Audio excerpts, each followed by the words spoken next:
Prabhupada Krishna. So I'm just like a parrot, whatever like Prabhupada said, I just went through the slokas and purports. So whatever I could understand, I'm going to present you. Please pray for me so that I speak, right words in the right time. And please forgive me if I speak anything, wrong. Thank you. So we are going to talk about like third canto, 25th chapter, the glories of devotional service. But before that, we'll just go through the Mangalacharan prayers and recap of the last chapter, previous chapter. Om Ajnana Timirandasya Gnananjana Salakara Chakshurmilitam Tasmai Shri Gurave Namaha Shri Chaitanya Namabhishtam Sthapitam Yena Bhutala Swami Rupadhamaham Dadati Swapadantikam Vandeham Shri Guru Shri Tapadakamalam Shri Gurum Vaishnavangsha Shri Rupam Sadra Chatam Sarvanaraghunatam Tam Pichayam Tadvaitam Savadhitam Parijanam Sarva Krishna Chaitanya Devam Hegri Shri Radha Krishna Padam Sarvanalalita Shri Vishakhamritamsha हे कृष्ण करुणा सिंधु दीनबंधु जगत्पते गोपेश गोपिका कांता राधा कांता नमस्ते तप्त कांचन गौरम राधे वृंदावनेश्वरी शुभानुसुते प्रणमि हरिप्रिय वांछा कल्पतरुभ्यश्च कृपा सिंधुभ्यैव च पतितानां वैष्णवेभ्यो नमो नमः जय श्री कृष्ण चैतन्य श्री प्रभु नित्यानंद श्री अद्वैत गदाधर श्रीवासादि गौर भक्तवृंद हरे कृष्णा कृष्णा कृष्णा हरे हरे हरे राम नमो विष्णुपादाय कृष्णप्रेष्ठाय भूतले श्रीमते भक्तिवेदान्त स्वामी नामिने नमस्ते सारस्वते देवे गौरवाणी प्रचारिणे विशेषासनवादे पाश्चात्य देशतारिणे मुखं करोति वाचालं पङ्गुं लङ्घयते गिरिं यत्कृपातमहं वन्दे श्रीगुरुं दीनतारिणं परमानन्दमाधवं कृष्णचैतन्य ईश्वरम् हरे Krishna. So last chapter was given by Rajshekhar Prabhu very nicely, the renunciation of Kardama Muni. So we understood, very nicely, but just I want to recap the 4 points, like, what and all highlighted in that chapter. Kardama Muni and Devahuti are blessed with the birth of Lord Kapila, who is direct incarnation of Lord Krishna, and Kardama's renunciation. After handovering his daughters to great sages like Marichi, Atri, Angira, etc., he enters Devahuti to the care of their divine son Kapila and departs for the forest to pursue spiritual liberation. Devahuti's son. So Devahuti's devotion. Devahuti, who is a very chaste wife of Kardama Muni, now under the guidance of the Lord Kapila, expresses her desire for spiritual enlightenment and liberation from material bondage. And Lord Kapila's mission. So this chapter sets the stage for the Lord Kapila's teachings, which will unfold in the following chapters. His mission is to deliver transcendental knowledge to his mother and by extension to all the humanity. So we'll go through the overview of the 25th chapter, that is teachings of Kapila, like the glories of the devotional service. So Vyasadeva, here like we have the 3 layers of discussions. One is Saunaka Muni like asking to Sutta Goswami, and then Maitreya Rishi talking to Vidura, and then Mother Devahuti and Kapila Muni.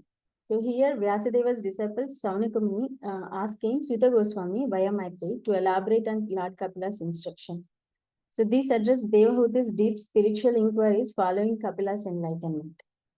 Lord Kapila explains that among all spiritual paths, bhakti is the most direct and effective means to attain liberation and the Lord's association. He emphasizes the transformative power of associating with pure devotees that purify the heart and awaken faith, attachment, ultimately love for God. Devotional service naturally leads to detachment from material desires and grants liberation without the need for service, severe austerities, or speculative knowledge.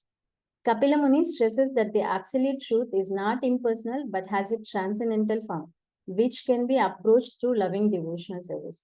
The chapter describes the characteristics of a pure devotee, true devotee, who is humble, tolerant, compassionate, and free from envy. So here Saunaka Muni told to Sutta Goswami, so describe about the pastimes of Lord and which are like the Supreme Personality of Godhead. Although he is unborn, took birth as Kapila Muni by his internal potency to disseminate transcendental knowledge for the benefit of the whole human race. To hear about him is the actual pleasure of the senses, so he is called Govinda. Please describe all the activities and pastimes of the Supreme Personality of Godhead.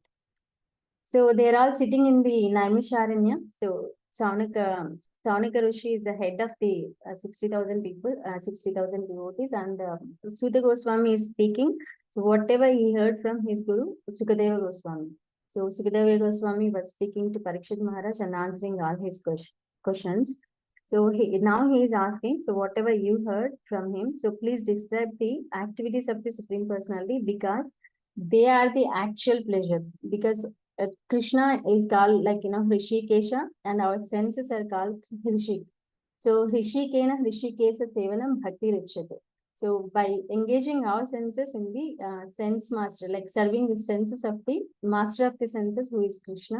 So in that way, we will get the happiness. That's why he's called also Govinda. So and there are another meanings for Govinda also. The one who gives the pleasure to the cows, go, and also Mother Earth.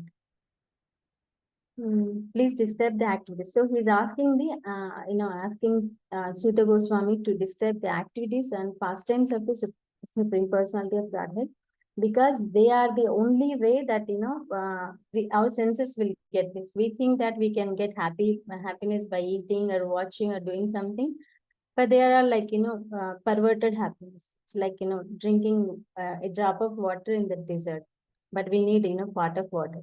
But only when we hear about the activities and pastimes of Krishna, then our senses will be pleased. Sri Sutta Goswami said. So he is going back to Maitreya Rishi and Vidra's conversation. Sutta Goswami said, Maitreya Rishi, who was a friend of Vyasadeva, pleased by Vidra's inquiry. So first Vidra inquired, actually the same way Sutta Goswami inquiring about, Saunaka Muni is inquiring about activities of Krishna from Sutta Goswami. The same way Vidra inquired about Krishna till he disappears to Maitreya Muni. So Maitreya Rishi was pleased by the Vidra's inquiry about transcendental knowledge and spoke as follows in the text 5 and 10. So after Kardama Muni left for the forest, Mother Devahuti asked Lord Kapila, who is sitting on the strand of Bimbi Sarovar, as follows. So in the last chapter, we learned that Kardama Muni, after handing her to the son, who is grown up, so he went to forest to do tapasya and to self-realized and God-realized, and at the end he attains back to Godhead. But in the ancient Vedic system, like Vedic way, like people after their son grew, so they used to hand over them to the wife to the son, and they used to go for self-realization. So the same way, like he went. But nowadays it is not possible because the life has changed. So now, like she's, after he left, Devahuti Mata, she's asking, she's expressing her heart. So how she wasted her life, and she wanted to know the, transcendental knowledge, and she wanted to use her life. Because Kardama Muni tells that Kapila Muni is a Supreme Personality of God himself.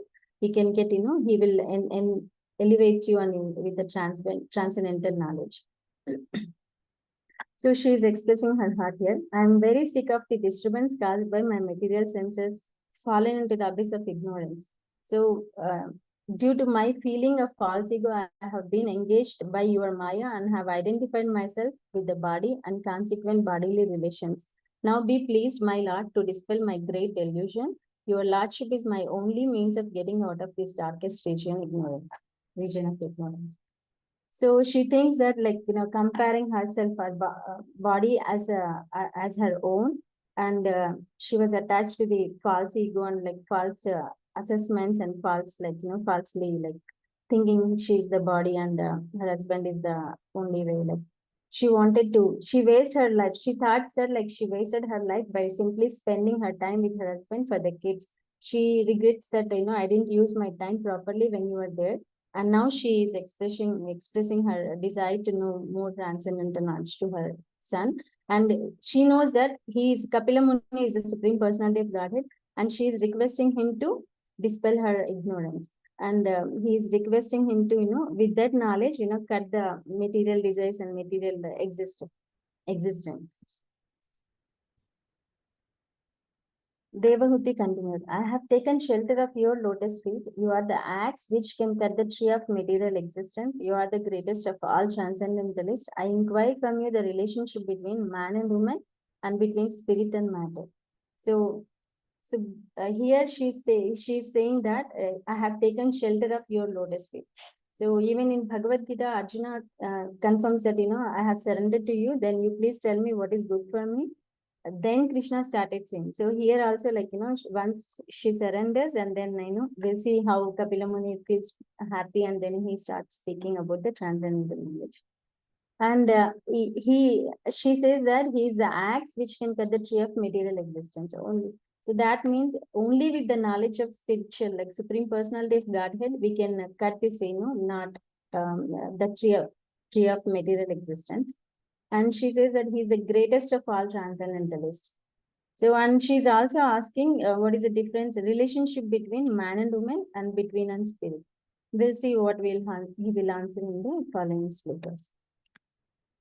So again, Maitreya Muni is telling. So this is a discussion between Maitreya Muni and Vidura. So soon we'll go back to Maitreya and Vidura then. So Lord Kapila talked his mother, thanked his mother within himself for her questions. He explained the path of the transcendentalists who are interested in self-realization. So he smiled and he thanked her in her heart and started speaking about this. The personality of Godhead answered, the yoga system which relates to the Lord and the individual soul, which causes detachment from all happiness and distress in the material world, is the highest yoga system. So there are different yoga systems, but the system which will relate to the Lord and the individual soul. It's not about body and senses. People generally think that yoga means body, keeping the body in structure. But the real yoga system is like the one which relates to the Lord and individual soul. And that has to cause detachment from all happiness and distress in this material world. That is the highest yoga system.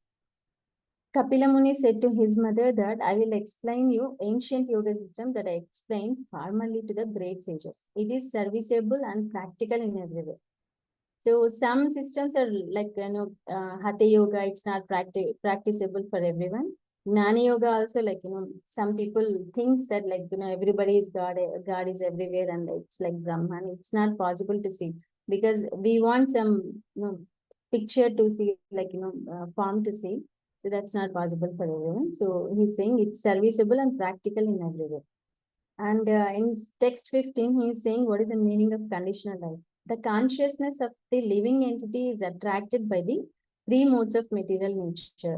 So when that consciousness is attached to the Supreme Personality of Godhead, one is situated in the consciousness of liberation.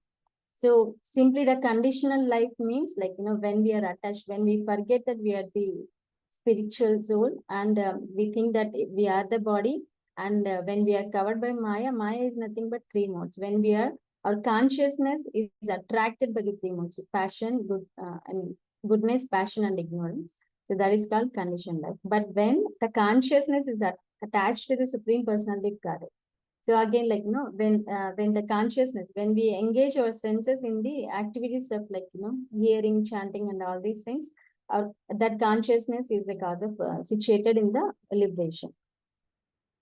When one is completely cleansed of the impurities of lust and greed produced from the false identification of the body as I and bodily possessions as mine, one's mind becomes purified. So generally, we behave in our day-to-day activities. We think that we are the body and these are the my possessions. So that's why, and out of lust and greed, we act every day. Lust means we decide to do something, and then when it's like example when we want to eat gulab jamun or something. So when after eating one, greed will increase. We want to eat more, but in this material world, Prabhupada is saying after every happiness, there is a distress. There is a seed for the distress in every happiness, in every sense gratification action. So, but when we get purified from all these lust, greed and everything, mind becomes peaceful. So in that pure state, he transcends the stage of so-called material happiness and distress. So in that pure stage, so we can, come out of whenever there is happiness, we don't feel so much happy. when there is distress also, we don't, agitated by the distress. So because the mind is in the purified state and mind is in the fixed, fixed in the fixed at the lotus feet of the Supreme Personality of Godhead. At that time, the soul can see himself to be transcendental to material existence and always self-effulgent, never fragmented, although very minute in size. So, in the purified mind state, so the soul can see himself as transcendental to material existence. So he don't be agitated, he don't feel like happiness, he don't get angry. So generally, whatever the feelings are there, because his heart is purified from Kama, Krodha, Lobha, Moha, Mada, Matsarya. So he becomes, transcendental to material existence and always self-effulgent, never fragmented, although very minute in size. That's what Maitreya Muni is telling to Vivira. In Sloka 19, so Maitreya Muni is saying, perfection in self-realization cannot be attained by any kind of yogi unless he engages in devotional service to the Supreme Personality of Godhead. For that, he is only auspicious path. I think this is told by Kapila Muni to Mother Devavati. Not a single yogi without engaging in devotional service can become successful. He can be a self-realized. So example, Saubari Muni. Saubari Muni, he was meditating, deep in the water of river Yamuna. But when he saw a pair of fish engaged in sense enjoyment affairs, thus he perceived the pleasure of sense life. So he was deeply in meditation, but somehow, he got to see the two fishes enjoying, but he also perceives to be enjoyed in the same way. And he totally forgot why he was sitting under the water without even taking breath, and he was doing that austerity, doing tapasya in the water. But he got perceived, he wanted to perceive the pleasure of the sense life, and induced by this desire, he went to King Mandata and begged for one of the king's daughters. So Mandata, he has 3 sons and 50 daughters. I'll after this. In response to this request, the king said, "Oh Brahmana, any of my daughters may accept any husband according to her personal selection." Because he was afraid, because Saurabha Muni has a great austere, so he might, curse him if he say no, because he was so lean and all the body became very old. So he didn't want to say no, but he answered in this way so that he is safe. And Saurabha Muni became quite young and beautiful person. He married 50 daughters of Mandata. So Mandata has 3 sons, and I forgot the first name. Second name is Ambarish Maharaj and Muchkunda. So Muchkunda we hear in the Krishna story, Ranchod, that he goes to cave and that Muchkunda was sleeping, and then with his eyes, he burns that one. I forgot the demon name, Asura name. So, and he has 50 more daughters, and all of them became, after seeing Saubari Muni, so young and beautiful, they started fighting among themselves to get married to him. I want to get married, I want to get married. So then, Mandata got married 50 daughters to Saubari Muni. Saubari Muni enjoyed sense gratification in the material world, but he was not at all satisfied. Just as a fire never ceases blazing if constantly supplied with drops of fat. So he started enjoying material, sense gratification, but he was not at all satisfied, because when in the fire, if you put more ghee, it will blaze more like that. So it's a enjoyment, greed, lust and greed, we heard, right? So when there is lust, greed will be increasing. So he was not satisfied. Thereafter, one day, while Saubari Muni was sitting in a secluded place, he thought to himself about the cause of his fall down, which was simply that he had associated himself with the sensual affairs of the fish. So, but one day he got a chance to, sit alone in a secluded place. He started thinking, so I was doing tapasya, so why am I here? So what was the cause of my fall down? Then he understood, simply he had associated himself. He just, saw the fishes, enjoying, and then, just by seeing. So that means we cannot control our senses unless and until we engage them in the service of the Supreme Lord. like, eyes to see the farm, like nose to smell the, flowers offered to Krishna, tongue, speaking or glorifying and, glorifying the farm and activities.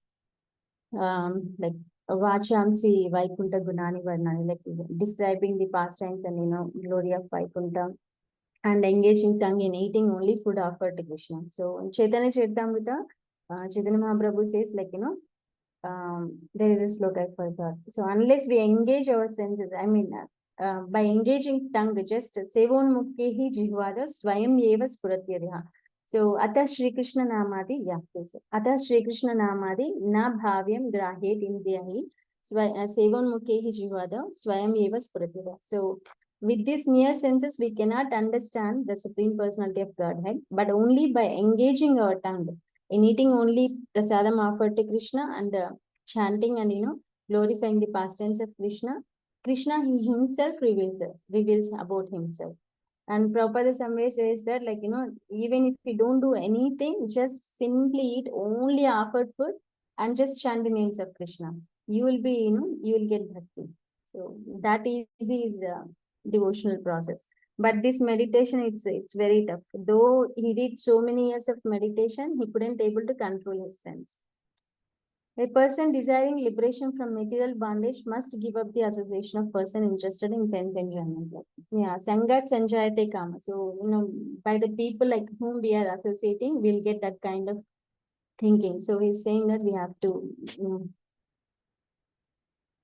avoid that kind of association. So in the following slokas, he describes about, like, Kapila Muni describes about the qualities in terms of sadhu and, what will happen with the association by taking their association. So one who is, here are the symptoms of sadhu.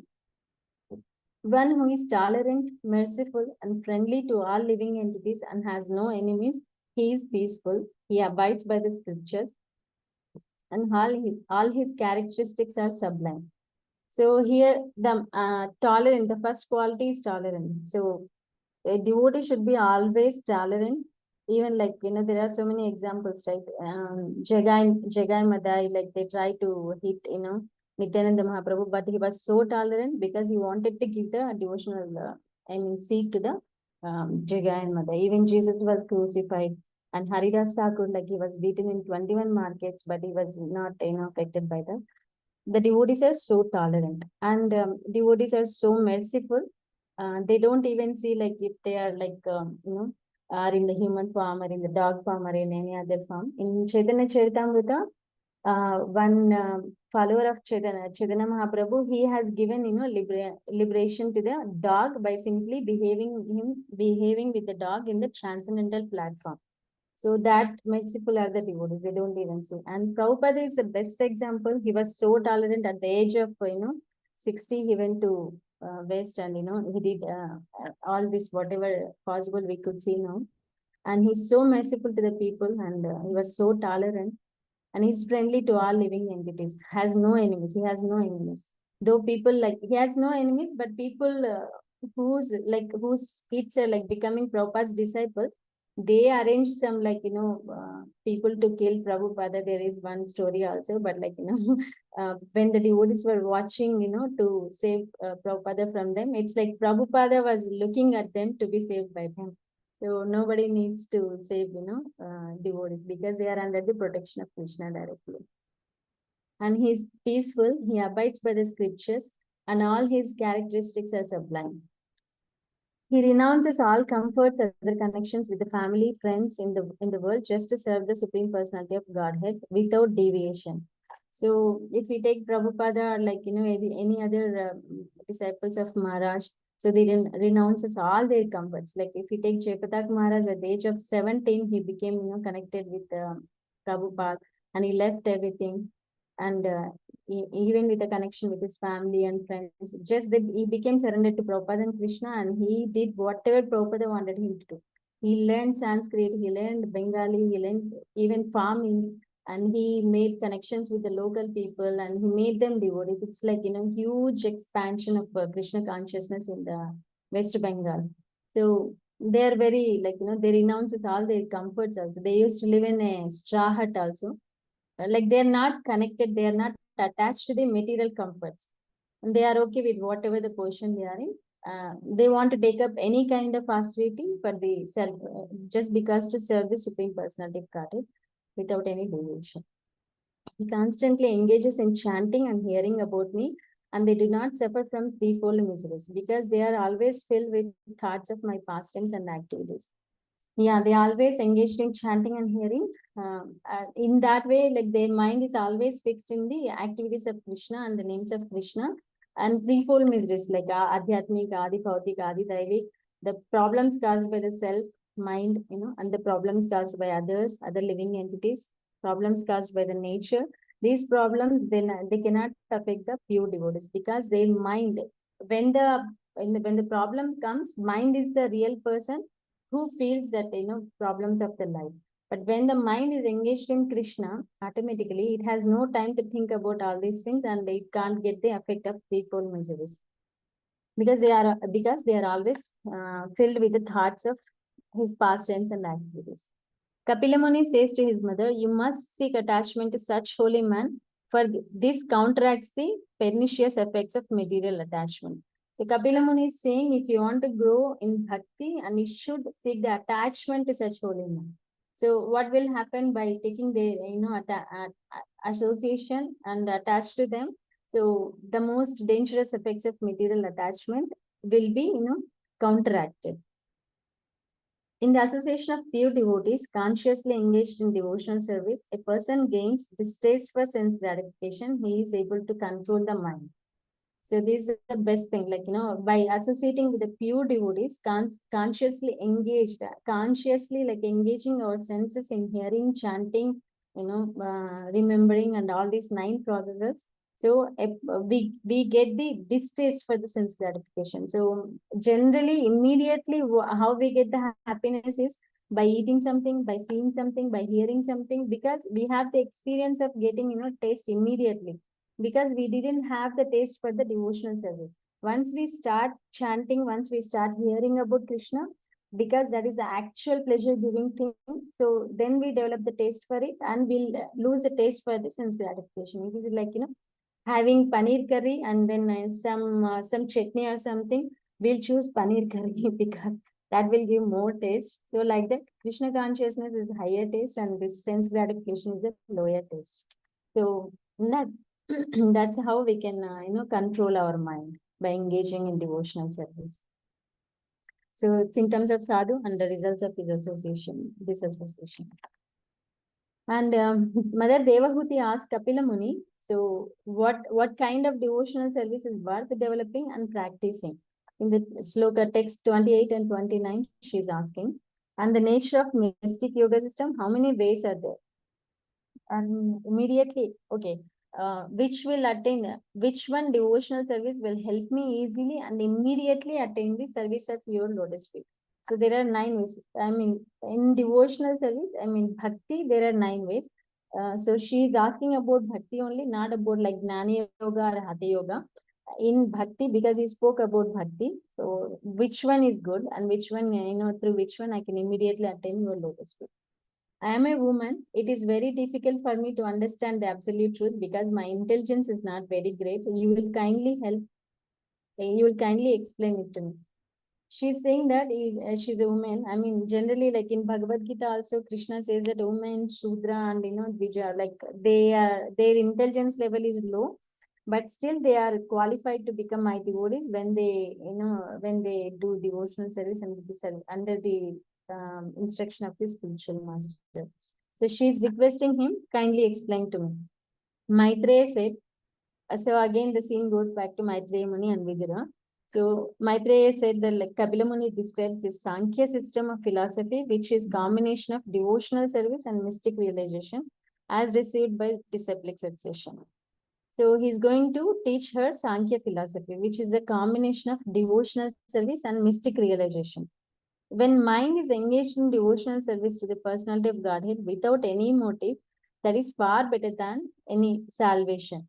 So he's saying that when the mind is engaged in the service of the personality of Godhead without any motive, like generally we might have some motive, like, I have to be known to people, like, I want to grow, or like some motive.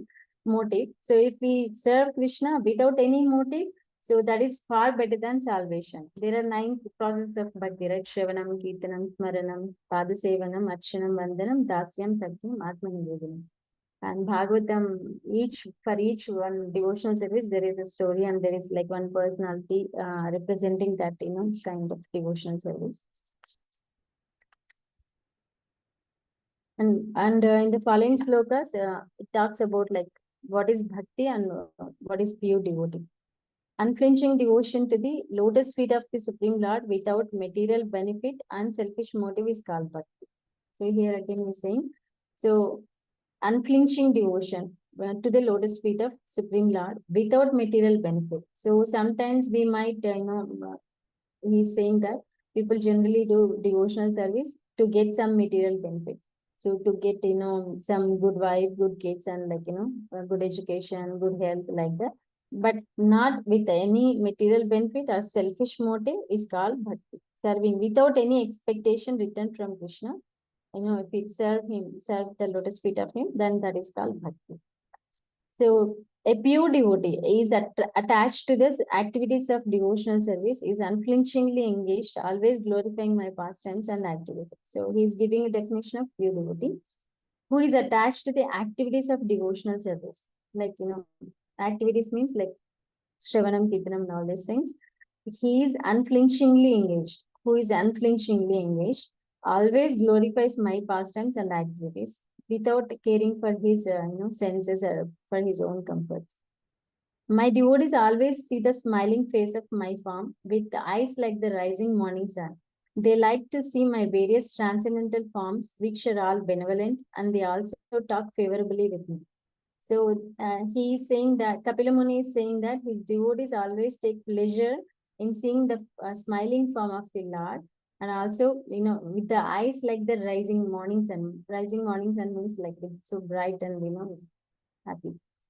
And they see my various transcendental forms which are benevolent, and even they talk to Supreme Lord also. There are so many stories, right? And even in Jagannath Puri and South India temples also, like pujaris, like even in Ranganath Swami temple also, there are so many stories, and they will talk to him. God also will talk to him, and they will also talk to him. But God will talk to them in like sometimes maybe indirectly or sometimes maybe in the dreams. So there are so many stories. Example, Jagannath Puri, there is a story, right? When Pujari, when he gave the garland to the king, there is a big hair strand. So he asked him, like, whose garland is this? He said, Pujari said, no, it is Jagannath's only. So let me come and see tomorrow morning. If he has no long hair, then your head will be cut. Then he literally prays to Jagannath, and next day he sees the long hair, and then king sight, and then he was saved like that. A pure devotee almost loses all other consciousness upon seeing the charming forms of me, smiling and attractive, and hearing very pleasing words. Thus, in spite of his unwillingness, he attains liberation without separate endeavor. Okay, generally people struggle so much for liberation, but here in Bhakti, Mukti is followed. He says that Mukti is also followed. Why? Because he loses all other consciousness upon seeing he almost loses all other consciousness upon seeing the charming form of me, smiling, attractive, and hearing very pleasing words. So he loses consciousness, like Chaitanya Mahaprabhu. You can see, like when he sees Jagannath, he loses his consciousness. Here, Chaitanya Mahaprabhu acting as a devotee, though. So by seeing the smiling and attracting and hearing very pleasing words. So in spite of, so we don't try to get the liberation here, but Kapila Muni is saying that devotees get the liberation automatically. The next text, pure devotee does not desire even the highest benediction obtainable in the upper planetary systems, including Satyaloka. So generally people here, like they do some finances, they do some yagnas to move to the higher planetary systems. But these people, like devotees, they don't even desire, because they know that, like, Abrahma Bhuvanaaloka Punaravartino Arjuna Mam Upetita Kaunteya Punarjanma Navidyate. So people who take birth even in the highest loka also, like they have to leave the body at one point of time. But like when we take devotional service, we don't need to, take birth again. There we can go back to Goloka. Results of bhakti. Lord Kapila Muni in text 38, Lord Kapila continued, my dear mother, devotees who receive such transcendental appearances are never bereft of them, neither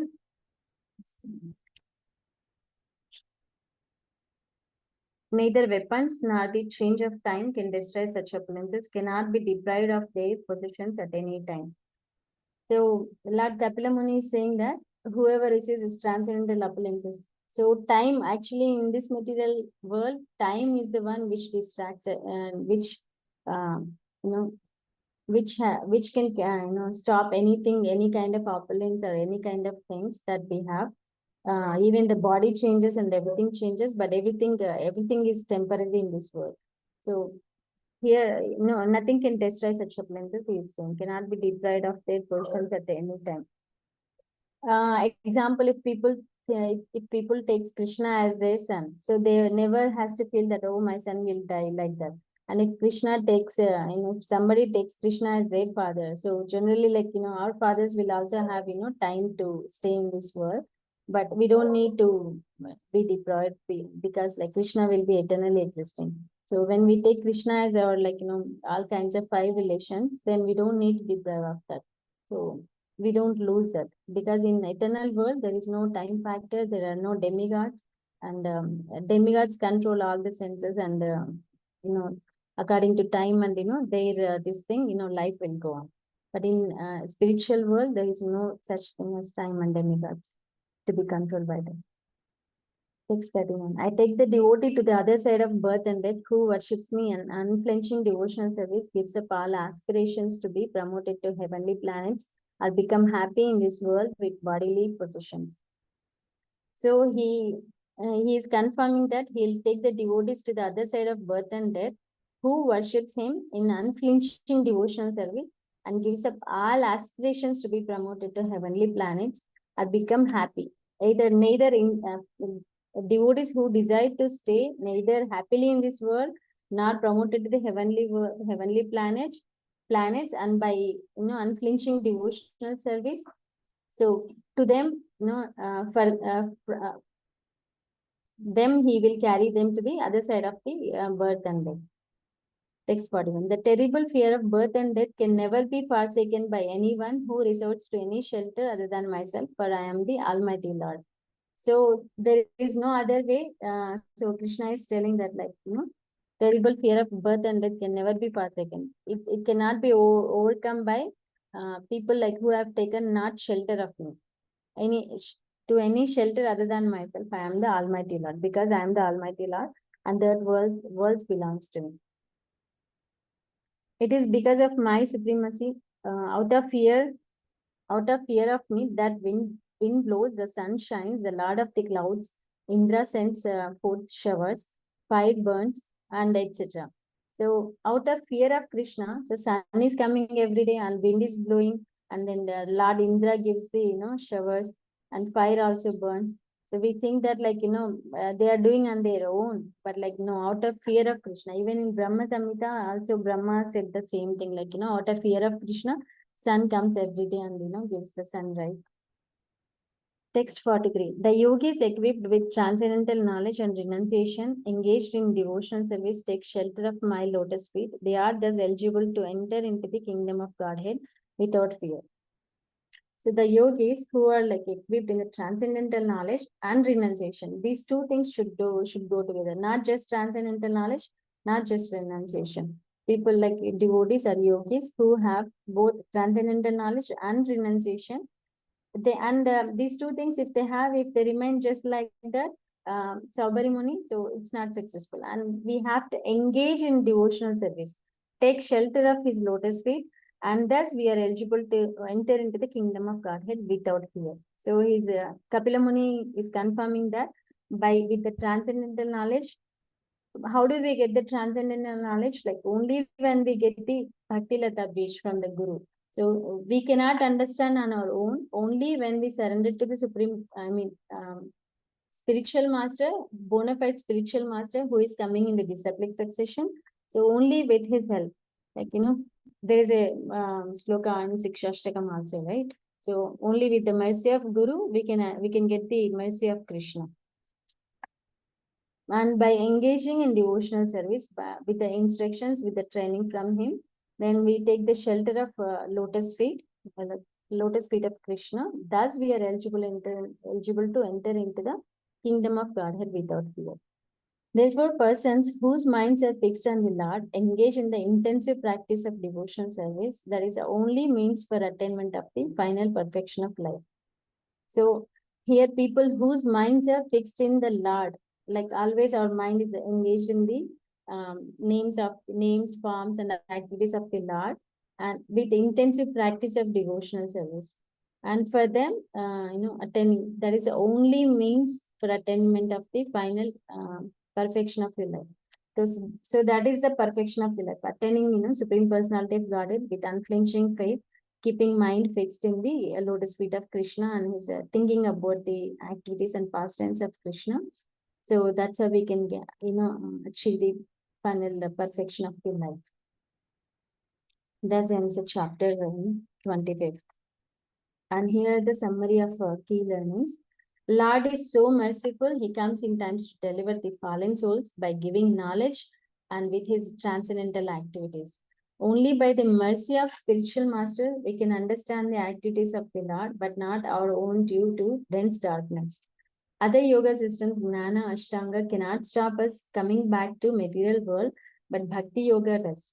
So Krishna says that, right, in the 8th chapter, like at the end of life, whoever remembers me, and they'll come back to me, and they'll never go back to material world. By engaging temporary material senses in serving the Supreme Personality of Godhead, eternal senses will be awakened.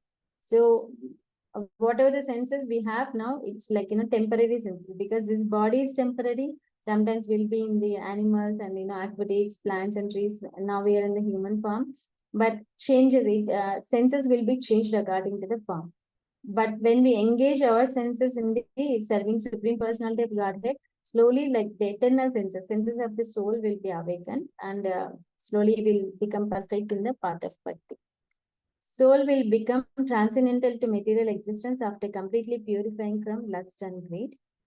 By association of pure devotees who are merciful, tolerant, we will get distaste for sense pleasures, and devotional service is the only way for the self-realization.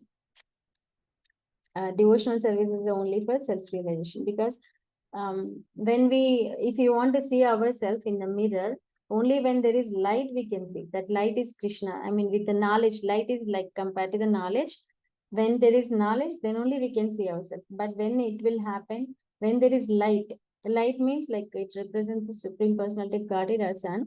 So when there is a God realization, then we'll have the self-realization, which is one, followed by that. Like that. Yeah, it's end of the program.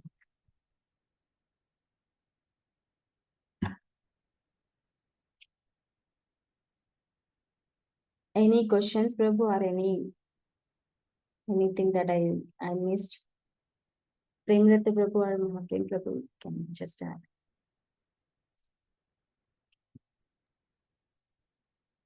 Hare Krishna Mataji, thank you so much. We are hearing for the first time, so it was really, very inspiring to see the kind of, preparation you have done, and, a lot of pastime. This chapter looks so interesting that, it's glories of devotional service, and some of the important, which we really quote about the Tatik Shiva, Karunika, all those shlokas which we often quote and which we struggle all the time to imbibe those qualities.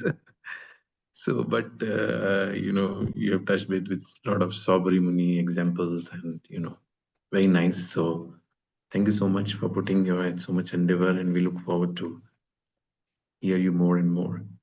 Anybody has any question or comments?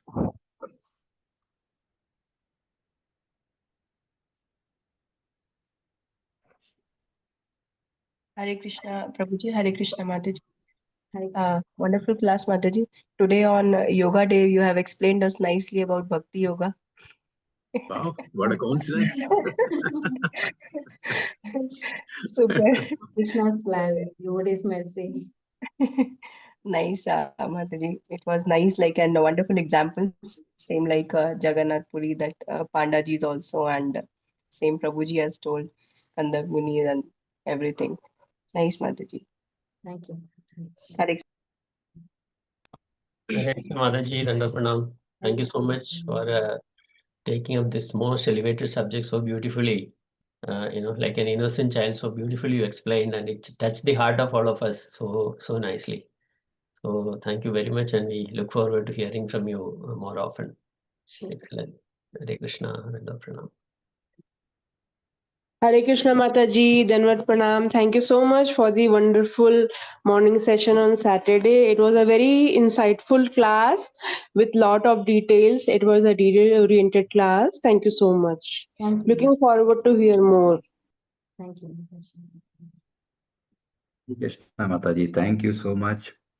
Although I gave a very short notice just 1 week before and preparing for the class, including the guest coming at home, taking care of the kids, and regular household activities. So it's a very challenging. So I was worried whether Mataji will able to take up or not, but Mataji was very consistent. Thank you so much for Thank you. preparing at length. It's a very beautiful, very long. It need Mataji prepared very beautiful pictorial representation of this chapter.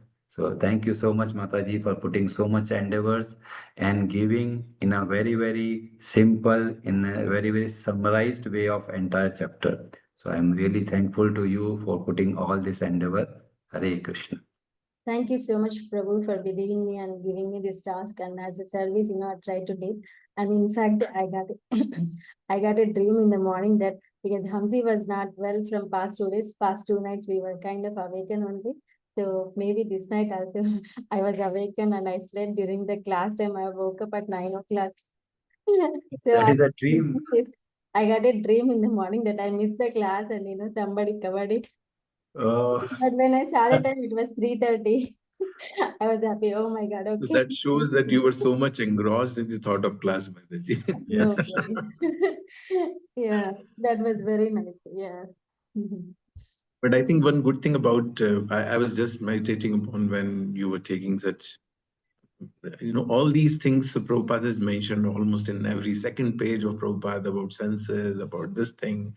But how beautifully the Srimad Bhagavatam has been compiled that, Yeah. it is made to make us learn again and again, because this is the most tough part. See, theoretically learning bhakti, and in ISKCON everybody is very good in talking, but main challenge comes when we have to apply these principles in our life.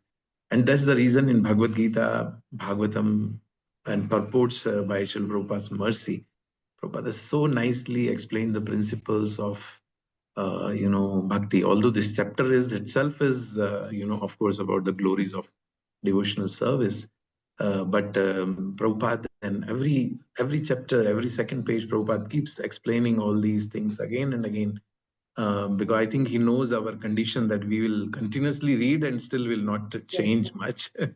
Yeah. So I always feel that getting knowledge about philosophy is one aspect, and one most challenging thing where all of us struggle, at least I struggle, is to apply those principles in our life. So one example is that we stop taking food here there, but we cook so sumptuous prasadam of different varieties and pastas and pizzas and all that on the name of prasadam we eat. So so the point here is that this chapter, when you were explaining, I was just thinking on this, pondering upon this point, is that how to apply these principles in our life. So I think we all, maybe you all should ponder upon and guide me also, that what we should do as a group, as a community, that these principles doesn't remain the only theoretical knowledge for all of us. It implies, like tolerance, for example. I don't know, I think it was Dhruv Prabhu or somebody has shared in the group that Nitai Sevani Mataji's quote that there are 3 T's: tilak on forehead, tulsi on neck, and tolerance as a whatever quality of a devotee. So these are the basic things of a principle. So tolerating uh, first of all other devotees, forget about other things. One thing where we struggle a lot is tolerating other devotees. I see a lot of devotees, they come to me and they share their thoughts, because I'm so-called servant of this circle. So devotees, a lot of devotees come and share their problems about specifically tolerating other devotees, and how devotees sometimes they hurt other devotees by speaking in a very harshful way. When you were talking about all the qualities, I was just thinking that, when will that day come that we all as a community have imbibed all this? Because like tolerance, for example, in Bhagavad Gita, first thing Krishna is telling Arjuna is to tolerate. Samstitikshasva Bharata. So he's asking us to tolerate. And one thing where we miserably fail is that we are not able to tolerate our fellow devotees only. And, we struggle. So, very good. I think we all should read this chapter. Of course, Mataji has to cover so many aspects of this thing in a single 1 hour session. So, but I think I'm surely getting inspired from your session, Mataji. I'll go and read this chapter and try to see the purports and what It's Prabhupada very is. nice actually. I can understand only by reading the purports of Prabhupada, and he's giving the purports of Vishwanath Chakravarti and other gurus also. But last 5 slokas I missed to read because I didn't have enough time. We can understand only with the purports of Prabhupada. We can't understand on our own. Like in this sloka also it said, right? Only by the mercy of Guru we can understand that. 100%, 100%. This is the example. Only by the mercy of Krishna and by the mercy of pure devotees like Guru, it is possible to understand. And Srila Prabhupada, mercifully, he has, explained so long purports he has written for, because I think he knew the condition of, Yes. I have not read, but I have been told that Bhaktisiddhanta Saraswati Thakur purports, if you read, you will not be able to understand anything. They're so high on philosophy, but Prabhupada knew that, how we will. So he has mercifully written very, very enlightening purports. So taking clue of what Mataji has spoken, I request everybody that please read purports in detail with the time, spending time. Bhagavad Gita, Srimad Bhagavatam. Actually speaking, we don't need hi-fi, see a lot of people say we need to read Acharya's book and, purports, Vishwanath Chakravarti Thakur and Palle Vidyabhushan, so Jeev Goswami, Sandarbhas. Yes, we should read, but I personally, when anybody asks this question, I always say, first imbibe what Srila Prabhupada has told in his books and in purport. If we are able to imbibe those, I'm sure we will be able to grasp the this thing, because we are not the movement of showing off to the whole world what knowledge we have.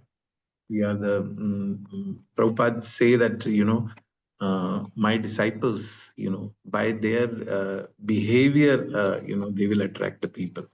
So ultimately, preaching movement depends on our deep, not just a shallow understanding. It's the deep implementation of those principles of bhakti in our life.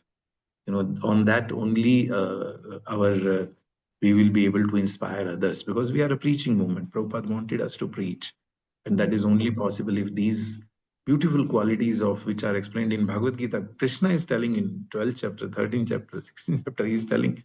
And Bhagavatam now, this chapter has spoken about so many qualities of devotees. So I think we should have, we should spend time on introspection, that are we imbibing those qualities in us? And that is only... Sorry, Mati, please go ahead. In that specific text, Prabhupada has given example for each quality, one story for each thing. So it's very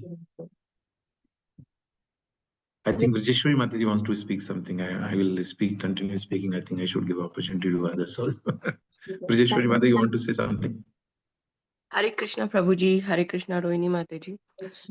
Very nice class. You have, it looks really like with your slides and all, you have worked very hard.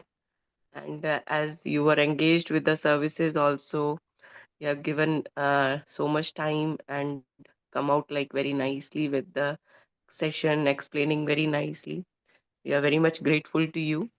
Thank you very much.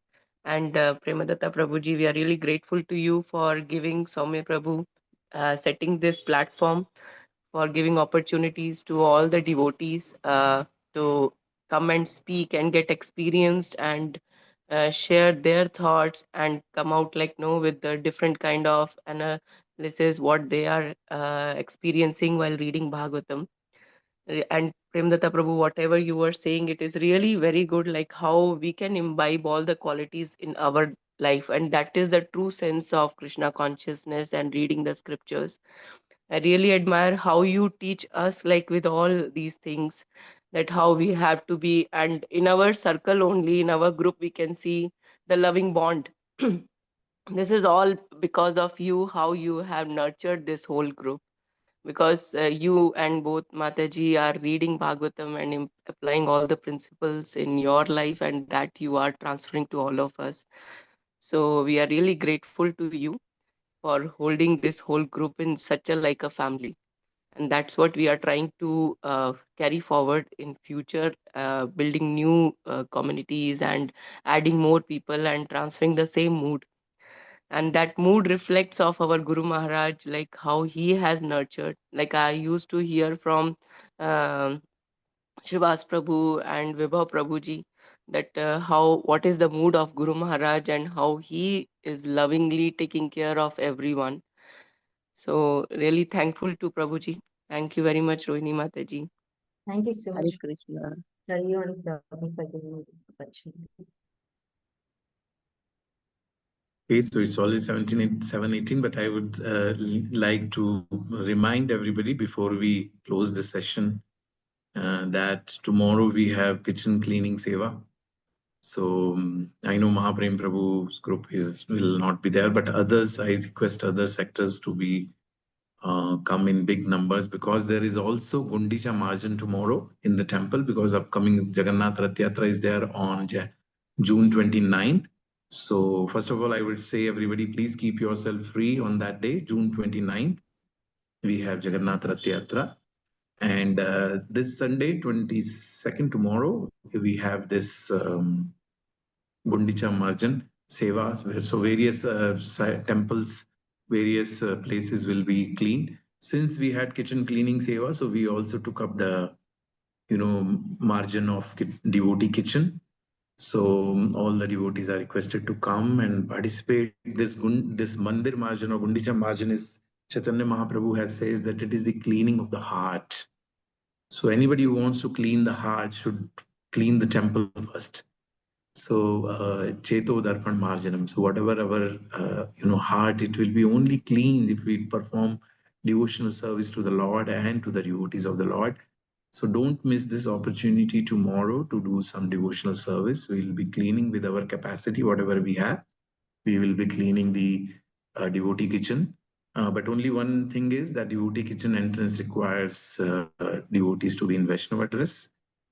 That's a rule which temple follows. So other places we can do cleaning in pant and all that, but this, since kitchen cleaning requires to be entering in the Vaishnava dress, so I humbly request everybody, so please, come in Vaishnava dress.